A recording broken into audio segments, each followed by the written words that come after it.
Verdezuela, por los hermanos Grimm. Había una vez un hombre y una mujer que vivían solos y desconsolados por no tener hijos, hasta que por fin la mujer concibió la esperanza de que Dios, nuestro Señor, se disponía a satisfacer su anhelo. La casa en que vivían tenía en la pared trasera una ventanita que daba a un magnífico jardín, en el que crecían espléndidas flores y plantas, pero estaba rodeado de un alto muro, y nadie osaba entrar en él, ya que pertenecía a una bruja muy poderosa y temida de todo el mundo. Un día asomóse la mujer a aquella ventana a contemplar el jardín, y vio un bancal plantado de hermosísimas verdezuelas, tan frescas y verdes que despertaron en ella un violento antojo de comerlas. El antojo fue en aumento cada día que pasaba, y como la mujer lo creía irrealizable, iba perdiendo la color y desmirriándose a ojos vista. Viéndola tan desmejorada, le preguntó asustado su marido: «¿Qué te ocurre, mujer?». «¡Ay!», exclamó ella, «me moriré si no puedo comer las verdezuelas del jardín que hay detrás de nuestra casa». El hombre, que quería mucho a su esposa, pensó: «Antes que dejarla morir, conseguiré las verdezuelas, cueste lo que cueste». Y al anochecer saltó el muro del jardín de la bruja, arrancó precipitadamente un puñado de verdezuelas y las llevó a su mujer. Esta se preparó enseguida una ensalada y se la comió muy a gusto, y tanto le gustaron que al día siguiente su afán era 3 veces más intenso. Si quería gozar de paz, el marido debía saltar nuevamente al jardín, y así lo hizo al anochecer, pero apenas había puesto los pies en el suelo tuvo un terrible sobresalto, pues vio surgir ante sí a la bruja. «¿Cómo te atreves?», díjole ésta con mirada iracunda, «a entrar cual un ladrón en mi jardín y robarme las verdezuelas? Lo pagarás muy caro». «Ay», respondió el hombre, «tened compasión de mí. Si lo he hecho, ha sido por una gran necesidad. Mi esposa vio desde la ventana vuestras verdezuelas y sintió un antojo tan grande de comerlas, que si no las tuviera se moriría». La hechicera se dejó ablandar y le dijo: «Si es como dices, te dejaré coger cuantas verdezuelas quieras, con una sola condición. Tienes que darme el hijo que os nazca. Estará bien y lo cuidaré como una madre». Tan apurado estaba el hombre que se avino a todo, y cuando nació el hijo, que era una niña, presentóse la bruja, y después de ponerle el nombre de Verdezuela, se la llevó. Verdezuela era la niña más hermosa que viera el sol. Cuando cumplió los 12 años, la hechicera la encerró en una torre que se alzaba en medio de un bosque y no tenía puertas ni escaleras. Únicamente en lo alto había una diminuta ventana. Cuando la bruja quería entrar, colocábase al pie y gritaba: «Verdezuela, Verdezuela, suéltame tu cabellera». Verdezuela tenía un cabello magnífico y larguísimo, fino como hebras de oro. Cuando oía la voz de la hechicera se soltaban las trenzas, las envolvía en torno a un gancho de la ventana y las dejaba colgantes, y como tenían 20 varas de longitud, la bruja trepaba por ellas. Al cabo de algunos años sucedió que el hijo del rey, encontrándose en el bosque, acertó a pasar junto a la torre y oyó un canto tan melodioso que hubo de detenerse a escucharlo. Era Verdezuela, que entretenía su soledad lanzando al aire su dulcísima voz. El príncipe quiso subir hasta ella y buscó la puerta de la torre, pero no encontrando ninguna, se volvió a palacio. No obstante que el canto lo había robado de tal modo que todos los días iba al bosque a escucharlo. Hallándose una vez oculto detrás de un árbol, vio que se acercaba la hechicera y la oyó que gritaba, dirigiéndose a lo alto: «Verdezuela, Verdezuela, suéltame tu cabellera». Verdezuela soltó sus trenzas, y la bruja se encaramó a lo alto de la torre. «Si esta es la escalera para subir hasta allí», se dijo el príncipe, «también yo probaré fortuna». Y al día siguiente, cuando ya comenzaba a oscurecer, encaminóse al pie de la torre y dijo: «Verdezuela, Verdezuela, suéltame tu cabellera». Enseguida descendió la trenza, y el príncipe subió. En el primer momento Verdezuela se asustó mucho al ver un hombre, pues jamás sus ojos había visto ninguno, pero el príncipe le dirigió la palabra con gran afabilidad y le explicó que su canto había impresionado de tal manera su corazón que ya no había gozado de un momento de paz hasta hallar la manera de subir a verla. Al escucharlo, perdió Verdezuela el miedo y cuando él le preguntó si lo quería por esposo, viendo a la muchacha que era joven y apuesto, pensó, «Me querrá más que la vieja», y le respondió poniendo la mano en la suya, «Sí, mucho deseo irme contigo, pero no sé cómo bajar de aquí. Cada vez que vengas, tráete una madeja de seda. Con ella trenzaré una escalera y cuando esté terminada bajaré y tú me llevarás en tu caballo». Convinieron en que hasta entonces el príncipe acudiría todas las noches, ya que de día iba la vieja. La hechicera nada sospechaba, hasta que un día Verdezuela le preguntó, «Decidme, tía Gothel, ¿cómo es que me cuesta mucho más subiros a vos que al príncipe que está arriba en un santiamén?» «¡Ah, malvada!», exclamó la bruja. «¿Qué es lo que oigo? Pensé que te había aislado de todo el mundo y sin embargo me has engañado». Y furiosa, cogió las hermosas trenzas de Verdezuela, les dio unas vueltas alrededor de su mano izquierda, y empuñando unas tijeras con la derecha, ¡zis! ¡Zas! En un abrir y cerrar de ojos se las cortó, y tiró al suelo la espléndida cabellera, y fue tan despiadada que condujo a la pobre Verdezuela a un lugar desierto, condenándola a una vida de desolación y miseria. El mismo día en que se había llevado a la muchacha, la bruja ató las trenzas cortadas al gancho de la ventana, y cuando se presentó el príncipe dijo, «Verdezuela, Verdezuela, suéltame tu cabellera». La bruja la soltó, y por ella subió el hijo del rey, pero en vez de encontrar a su adorada Verdezuela, hallóse cara a cara con la hechicera, que lo miraba con ojos malignos y perversos. «¡Ajá!», exclamó en tono de burla. «Querías llevarte a la niña bonita, pero el pajarillo ya no está en el nido ni volverá a cantar. El gato lo ha cazado, y también a ti te sacará los ojos. Verdezuela está perdida para ti, jamás volverás a verla». El príncipe, fuera de sí de dolor y desesperación, se arrojó desde lo alto de la torre. Salvó la vida, pero los espinos sobre los que fue a caer se le clavaron en los ojos, y el infeliz hubo de vagar errante por el bosque ciego, alimentándose de raíces y bayas, y llorando sin cesar la pérdida de su amada mujercita. Y así anduvo sin rumbo por espacio de varios años, mísero y triste, hasta que al fin llegó al desierto en que vivía Verdezuela con los dos hijitos gemelos, un niño y una niña, a los que había dado a luz. Oyó el príncipe una voz que le pareció conocida, y al acercarse reconociólo Verdezuela y se le echó al cuello llorando. Dos de sus lágrimas le humedecieron los ojos, y en el mismo momento se le aclararon, volviendo a ver como antes. Llevóla a su reino, donde fue recibido con gran alegría, y vivieron muchos años, contentos y felices. Pulgarcito, por los hermanos Grimm. Érase un pobre campesino que estaba una noche junto al hogar atizando el fuego, mientras su mujer hilaba, sentada a su lado. Dijo el hombre, «Qué triste es no tener hijos. Qué silencio en esta casa, mientras en las otras todo es ruido y alegría». «Sí», respondió la mujer suspirando, «aunque fuese uno solo, y aunque fuese pequeño como el pulgar, me daría por satisfecha. Lo querríamos más que nuestra vida». Sucedió que la mujer sintióse indispuesta, y al cabo de 7 meses trajo al mundo un niño que, si bien perfectamente conformado en todos sus miembros, no era más largo que un dedo pulgar. Y dijeron los padres, «Es tal como lo habíamos deseado, y lo querremos con toda el alma». En consideración a su tamaño, le pusieron por nombre Pulgarcito. Lo alimentaban tan bien como podían, pero el niño no crecía, sino que seguía tan pequeño como al principio. De todos modos, su mirada era avispada y vivaracha, y pronto mostró ser listo como el que más, y muy capaz de salirse con la suya en cualquier cosa que emprendiera. Un día, en que el leñador se disponía a ir al bosque a buscar leña, dijo para sí, hablando a media voz, «Si tuviese alguien para llevarme el carro».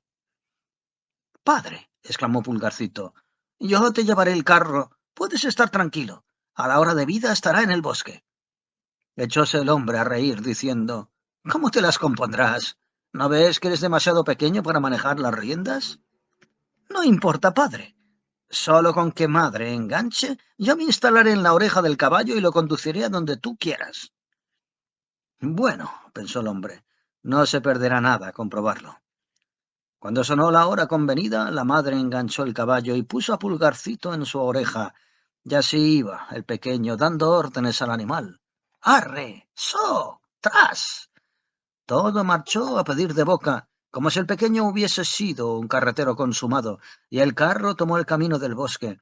Pero he aquí que cuando al doblar la esquina el rapazuelo gritó ¡Arre! ¡Arre! Acertaban a pasar dos forasteros. ¡Toma! Exclamó uno. ¿Qué es esto? Ahí va un carro. El carretero le grita al caballo y sin embargo no se le ve por ninguna parte. Aquí hay algún misterio, asintió el otro. Sigamos el carro y veamos a dónde va. Pero el carro entró en el bosque, dirigiéndose en línea recta al sitio en que el padre estaba cortando leña. Al verlo Pulgarcito, gritóle: «Padre, aquí estoy con el carro, bájame a tierra». El hombre sujetó el caballo con la mano izquierda, mientras con la derecha sacaba de la oreja del rocín a su hijito, el cual se sentó sobre una brizna de hierba. Al ver los dos forasteros a Pulgarcito, quedáronse mudos de asombro, hasta que al fin, llevando uno aparte al otro, le dijo: «Oye, esta menudencia podría hacer nuestra fortuna si lo exhibiésemos de ciudad en ciudad. Comprémoslo». Y dirigiéndose al leñador, dijéronle: «Vendednos este hombrecillo, lo pasará bien con nosotros». «No», respondió el padre, «es la niña de mis ojos, y no lo daría por todo el oro del mundo». Pero Pulgarcito, que había oído la proposición, agarrándose a un pliegue de los calzones de su padre, se encaramó hasta su hombro y le murmuró al oído: «Padre, dejadme que vaya, ya volveré». Entonces el leñador lo cedió a los hombres por una bonita pieza de oro. «¿Dónde quieres sentarte?», le preguntaron. «Ponedme en el ala de vuestro sombrero. Podré pasearme por ella y contemplar el paisaje. Ya tendré cuidado de no caerme». Hicieron ellos lo que les pedía, y una vez Pulgarcito se hubo despedido de su padre, los forasteros partieron con él y anduvieron hasta el anochecer. Entonces dijo el pequeño: «Dejadme bajar, lo necesito». «Bah, no te muevas», le replicó el hombre, en cuyo sombrero viajaba el enanillo. «No voy a enfadarme. También los pajaritos sueltan algo de vez en cuando». «No, no», protestó Pulgarcito. «Yo soy un chico bien educado. Bajadme deprisa». El hombre se quitó el sombrero y depositó al pequeñuelo en un campo que se extendía al borde del camino. Pegó unos brincos entre unos terruños y de pronto escabullóse en una gazapera que había estado buscando. «Buenas noches, señores. Podéis seguir sin mí», les gritó desde su refugio, en tono de burla. Acudieron ellos al agujero y estuvieron hurgando en él con palos, pero en vano. Pulgarcito se metía cada vez más adentro, y como la noche no tardó en cerrar, hubieron de reemprender su camino enfurruñados y con las bolsas vacías. Cuando Pulgarcito estuvo seguro de que se habían marchado, salió de su escondrijo. «Eso de andar por el campo a oscuras es peligroso», díjose. «Al menor descuido te rompes la crisma». Por fortuna dio con una concha de caracol vacía. «Loado sea Dios», exclamó. «Aquí puedo pasar la noche seguro». Y se metió en ella.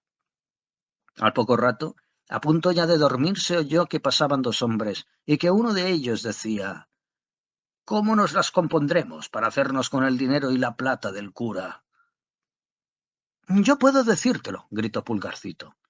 «¿Qué es esto?», preguntó asustado uno de los ladrones. «He oído hablar a alguien». Paráronse los dos a escuchar, y Pulgarcito prosiguió: «Llevadme con vosotros, yo os ayudaré». «¿Dónde estás?». «Buscad por el suelo. Fijaos de dónde viene la voz», respondió. Al fin lo descubrieron los ladrones y lo levantaron en el aire. «Infeliz microbio, ¿tú pretendes ayudarnos?». «Mirad», respondió él, «me meteré entre los barrotes de la reja en el cuarto del cura y os pasaré todo lo que queráis llevaros». «Está bien», dijeron los ladrones, «veremos cómo te portas». Al llegar a la casa del cura, Pulgarcito se deslizó en el interior del cuarto y ya dentro gritó con todas sus fuerzas: «¿Queréis llevaros todo lo que hay aquí?». Los rateros asustados dijeron: «Habla bajito, No vayas a despertar a alguien. Mas Pulgarcito, como si no les hubiese oído, repitió a grito pelado: ¿Qué queréis? ¿Vais a llevaros todo lo que hay? Oyóle la cocinera, que dormía en una habitación contigua, e incorporándose en la cama púsose a escuchar.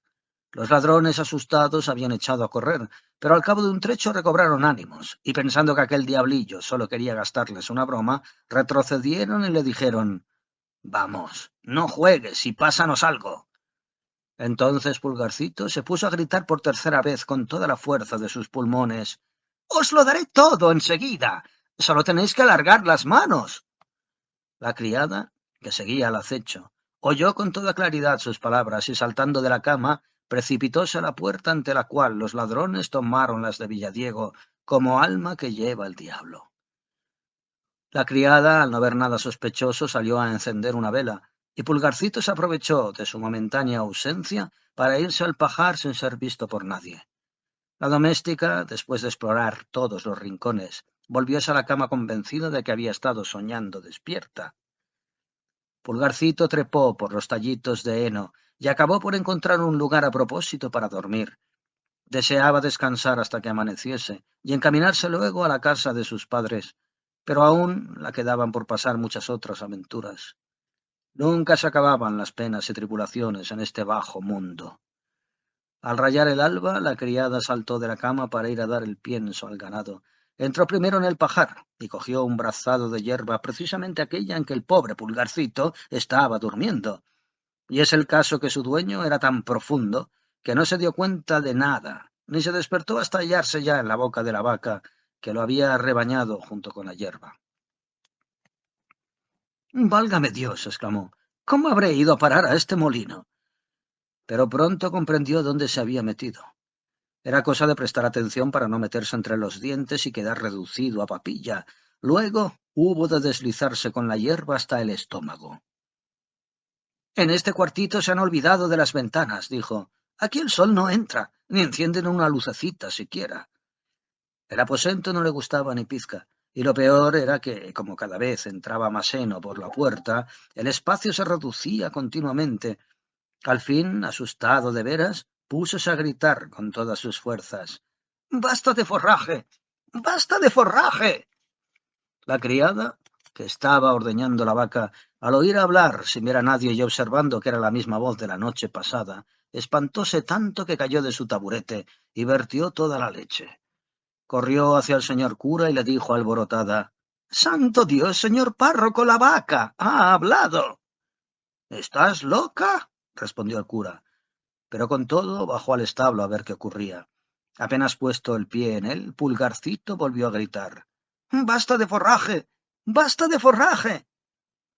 Pasmóse el cura, a su vez, pensando que algún mal espíritu se había introducido en la vaca, y dio orden de que la mataran. Así lo hicieron, pero el estómago en el que se hallaba encerrado Pulgarcito fue arrojado al estercolero. Allí trató el pequeñín de abrirse paso hacia el exterior, y aunque le costó mucho, por fin pudo llegar a la entrada. Ya iba a asomar la cabeza cuando le sobrevino una nueva desgracia en forma de un lobo hambriento que se tragó el estómago de un bocado. Pulgarcito no se desanimó. «Tal vez pueda entenderme con el lobo», pensó, y desde su panza le dijo: «Amigo lobo, sé de un lugar donde podrás comer a gusto». «¿Dónde está?», preguntó el lobo. «En tal y tal casa. Tendrás que entrar por la alcantarilla y encontrarás bollos, tocino y embutidos para darte un hartazgo», y le dio las señas de la casa de sus padres. El lobo no se lo hizo repetir. Escurrióse por la alcantarilla y, entrando en la despensa, se hinchó hasta el gollete. Ya harto quiso marcharse, pero se había llenado de tal modo que no podía salir por el mismo camino. Con esto había contado Pulgarcito, el cual, dentro del vientre del lobo, se puso a gritar y alborotar con todo el vigor de sus pulmones. «¡Cállate!», le decía el lobo, «vas a despertar a la gente de la casa». «¿Y qué?», replicó el pequeñuelo.